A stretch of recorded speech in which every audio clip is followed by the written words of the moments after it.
Good morning, good morning, good morning. It is currently 4:24 in the morning. For those of you catching this on the replay, go ahead and leave your comment below for any questions that you may have. Of course, I don't know everything, but I will try to answer your question. Okay, so first one I want to start with is clothing allowance. So, yes, it is time to start filing for your clothing allowances. I'm going to put mine in actually today when I get up much later. I'm going to go ahead and fill out my application. I'm going to send it in through My Healthy Vet to my prosthetics department. I'm going to get an email that confirms that they got it. And I'm going to keep a copy of that email on my computer screen to refer back to. So I will not be taking chances that they didn't get it when I know they clearly did. And I'm going to have proof that they got it. Now, for those of you in the States, if you don't want to do it that way, I suggest you go down to your local prosthetics office and get yourself a stamp. Get yourself a stamp copy. Make sure you keep it because they will be notorious for losing your clothing allowance. And the amount for the clothing allowance this year, can't see that, but it's $968.52. $968.52 is the cost, or excuse me, is the amount that's being paid this year for the clothing allowance. Okay, so I got a couple questions I want to try to go ahead and answer and respond to besides that one. Um, let's start with the most recent one, which is from, um, one second, should have had this up already. Okay, so Jessica Brown. I go to an aid in attendance claim in 2 weeks. Any advice? Thanks. Okay, so for aid in attendance, so I'm assuming you're talking about on the compensation side. So you're going to a CNP exam. I do remember my CNP exam for aid in attendance for compensation. It was basically a basic exam where they go through all your disabilities, and then there are going to be a series of questions. Uh, any suggestions I would give or advice I would give is to be honest, because you don't want to get caught in a lie. The one thing you don't want to lose is your credibility. And then you need to explain what it is you need a caregiver for, what it is a caregiver does for you, right? I mean, it doesn't have to be everything on the list by the book. There are some people who get it because they can't feed themselves, like they have issues with their hands that are service connected. And let me say this too, whatever your issue is, it needs to be something that's service connected. So, for example, you have issues with your feet and your knees, but your back is causing you problems, but your back is not service connected. That's not going to get you aid in attendance. It needs to be something that is service connected that is causing you issues where you need aid in attendance. It's not like Social Security where it could be anything that's wrong with you, where you can get assistance, right? You can get a caregiver to come to your house for a couple of hours a day through Social Security. With the VA, it needs to be something that's service connected that's causing your issues. So for me, it was both my legs, which are service connected, right? Uh, and my nerve issues that I have from my back that goes down both my legs. That's how I ended up getting aid in attendance. I was honest. I was honest about what I needed a caregiver for. Um, and they actually talked to my caregiver. Okay. So I'm not trying to teach people how to cheat or lie, but I'm just going to give you some quick information. Number one, if you're applying for aid and attendance, okay, I want you to think about how this looks. You're telling the government you need help in your daily life, is essentially what you're saying when you're applying for aid and attendance. If you drive to your appointment, how much help do you actually need? If you can get in your car and you can drive yourself to that appointment, how much help do you really need? If you can get out of that car and walk on your own, no assistance, to your appointment, sit in that chair, wait to be called, get up, go in that office. They ask you to take off your socks and your shoes, and you do it, or braces or whatever you got on, without any problems. How disabled are you? I'm not saying that you couldn't have a good day when you went, but I'm just saying, think about the visual of that when somebody says, I needed the help of another person in my daily life, yet I drove to the VA by myself. I got out of the car by myself and went into my appointment. I sat in the chair by myself. I got up by myself, went to my appointment, went in the appointment, took off my socks and shoes or whatever braces I got on with no issues. But yet you telling the government you need help. I'm just saying. Think about it that way. Okay. Mr. Brown said Poppy shampoo. Yeah. That was from Mike in the DR. Okay, so this is one Beach of Life responded to where I put a community post out for the government shutdown. And in that, they were speaking because they're trying to put pressure on President Biden to reduce some of the benefits of Social Security is what the Republicans want. So right now, they're putting out there to put pressure on the current president that if the debt ceiling is not met, that some people, if not all people on Social Security, may not get a check the following month. Okay. Now, I don't know how real that is because you got one side saying one thing and then you got another side saying something completely different. So hopefully they can reach a compromise on the bill so you don't even have to get to that point. But I'm only putting out what was the latest thing that was said. Okay. Which is if they don't get something done, there's a possibility people on Social Security may not get paid. All right. And then that brings me to my last one, which is this person who is in the Philippines. He's 58 years old. No, I'm reading the wrong one. No, I'm sorry. I got two other ones. I got this one. I'm sorry.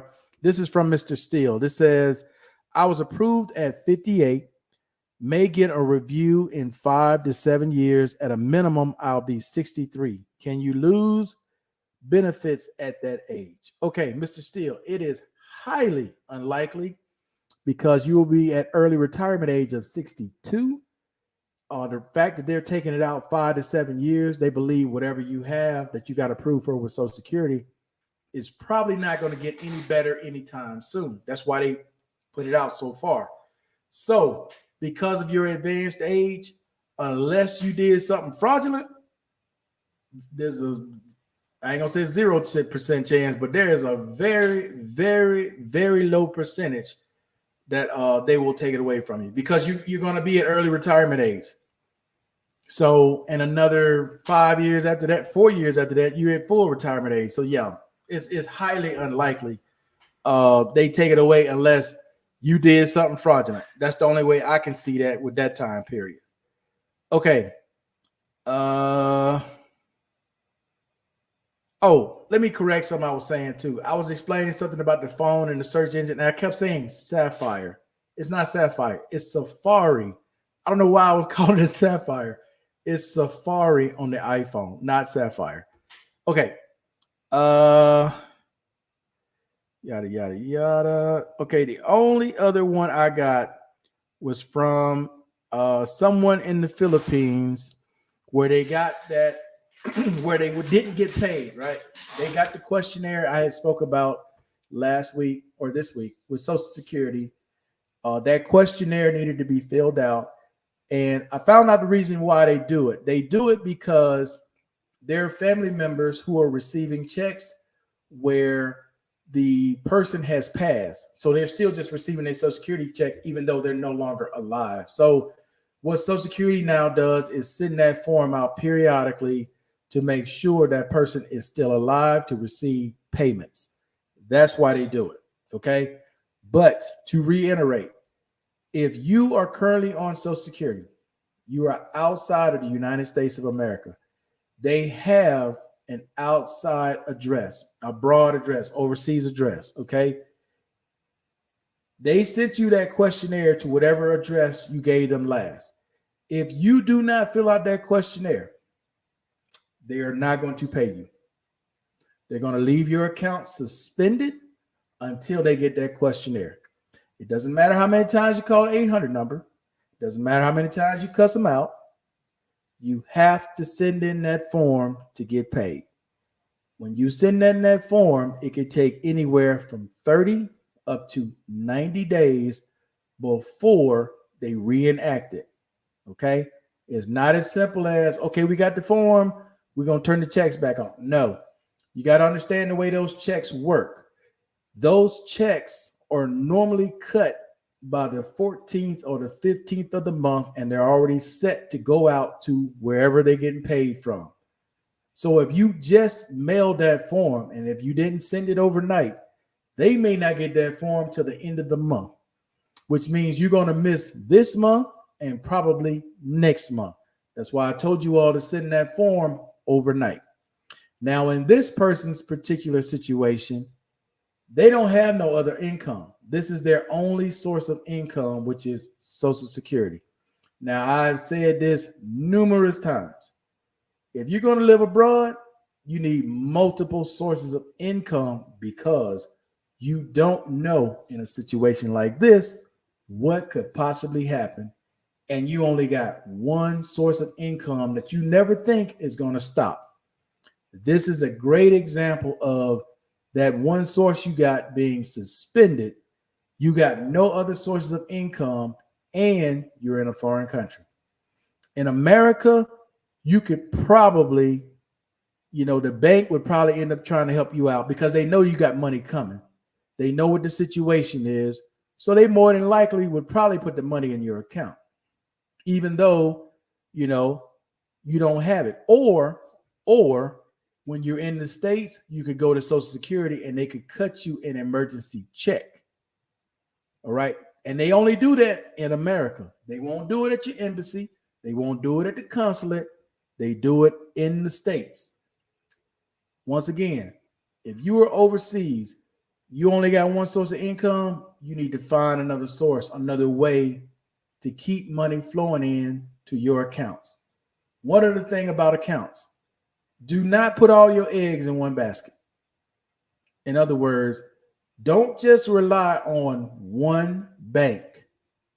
Okay? Try to have at least a minimum of 2 different banks. So if something happens with one bank, okay, I can operate out of this bank and use this debit card. All right? Never take one of anything. The banks will give you an extra debit card for free. But in this situation, because this person said that they're broke, no food, and no money. Now, how they going to make it, I don't know, because I don't know what the situation is in the Philippines as far as getting help. Well, there ain't no help for you as a foreigner. So I don't know what the embassy could do for them because they're not military. So there's no point in going to the VA because they're not going to do nothing for you. But going to the embassy, I'm not sure how much help they can actually offer you. All right. This is the problem that is never brought up when you're in a foreign country and your money is not right. There's not going to be many people out there that's going to be willing to help you because a lot of people get burned when they do help foreigners. They get burned. So going out and asking complete strangers to help you in a foreign country, that usually don't go well. So I don't know what the solution is going to be to your problem, but I would just say in the future, I see you have some videos on YouTube. You may want to work on that. Try to build yourself up to where like you can get at least a few $100s out of that to tie you over until you get your checks going again. It's just a thought. All right, guys. But that's going to be it. That's all the questions that I had. Like I said earlier, any other questions you guys have, please leave them below in the comment section. I'll try to help with whatever questions that I got. Okay. The last thing I want to speak on, man, is when we're doing the lives on Saturday. Okay. I know we like to laugh and joke and we have a lot of fun, but sometimes, some of the questions and some of the comments that are left behind are very insensitive. Okay. Just because you may feel a certain way about your service, right? Where you're able to talk about everything and you remember everything that happened while you served. You must remember, everyone is not the same. someone else may hear that and it may trigger something. There's a lot of people who suffer from PTSD for many different reasons. Some people is visual, some people is mental, some people hearing things bring them back to a time they're trying to forget. So all I'm saying in these instances are, be a little bit more sensitive, if you don't mind, when you're talking about things that happen when you served during a wartime period. Everybody's not going to see it the same way you saw it. I'm pretty sure any of you guys who ever been to counseling, right? You have some people who can openly talk about everything, and you have some people where it just triggers something that they don't want to hear. They're trying not to hear this because it brings up bad memories to them, or it brings up a bad time that they have, situation, or whatever was going on. Okay. So just moving forward, if you all don't mind, just be a little bit more sensitive to those people. All right. I try to give the floor to everyone, to let everyone speak on whatever it is. But whenever someone says something like, okay, man, I can't listen to that, I'll break in and say, okay, that's enough of that. Let's move on to something else. I'll give you guys a clear example. Because I know the guys that come online, I may have never met them in person, but you get a sense for a person and you can tell when something's beyond their limit. And they've actually mentioned this in the video, and I'll give you guys an example. We were on and K-Mac sent Blank Slate something. Blank Slate, and he'll tell you that he suffers from panic attacks. He can't see stuff, right, that's like horrific or graphic or shows too much, right? He has these panic attacks, and he's mentioned this openly several times, to where he's like, K-Mac, you're my man, but I can't have you send me stuff like that. So I went ahead and I blocked you, right? So we know moving forward, that's not something K-Mac can handle. I can look at it and it won't bother me, but it would bother him. You understand what I'm saying? The same way someone can send me something or just blood and guts everywhere. And I don't mean to be too graphic for those of you out there watching this, but and I may just get a reaction from it. It may remind me of something that happened, an event that occurred years ago that I completely forgot about, that I blocked out of my mind. People don't want to relive. Everyone doesn't want to relive those moments, right? Those moments may be something that you want to express to your fellow veterans. But hopefully you guys understand that every veteran is not the same. We all came from different branches. We all had different experiences. And I never try to put pressure on anyone to try to just accept something that's going to trigger them. So just please be a little bit more sensitive in the comment section, what you're saying and who you're saying it to. All right. And that's it, guys. Hey, I appreciate everybody watching this always, guys. Hopefully you all have a great Monday, and I'll see you all on the next one. Until then, I am out of here. Peace. Enjoy the rest of your day.